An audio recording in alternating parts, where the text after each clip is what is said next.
இங்கே ஒரு அழகான பொண்ணு இருந்திருப்பா. அந்த பொண்ணு ஹீரோ துரத்தி லவ் பண்ணதுனால ஒரு நாள் அந்த பொண்ணு நீ என் கூடலாம் இருக்கவே முடியாது அப்படின்னு சொல்கிறப்ப ஹீரோ உன்னை பற்றி எனக்கு எல்லாம் தெரியும் அப்படின்னு சொல்லியிருப்பான். அப்படி சொல்லி போன பாட்டிலேயே சொல்லியிருப்பேன். அப்படி என்ன சீக்ரெட் அவன் சொல்லியிருக்கான் அப்படிங்கிறத இந்த வீடியோவில் பார்க்க போகிறோம்.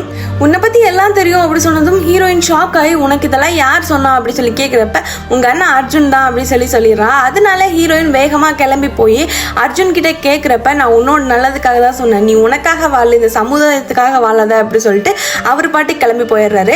அடுத்த நாள் மார்னிங் அவங்க வீட்டில் ஒரு பூஜை நடந்துட்டு இருக்கும். அப்போ ஹீரோவோட அப்பா வந்து பயங்கரமாக கத்தி ஹீரோயின் யாரு என்ன உண்மை அப்படிங்கிறது எல்லாத்தையுமே சொல்லிடுறாரு. ஒரு பையன் பொண்ணா மாறி இருந்தால் அது பொண்ணா மாறிடாது, அதை வந்து என் பையன் தலையில கட்டி வைக்க பார்க்குறீங்களா அப்படி இப்படின்னு சொல்லி ஹீரோயினை ரொம்ப அசிங்கமாக எல்லாத்துக்கு முன்னாடி பேச ஆரம்பிச்சிடுறாங்க.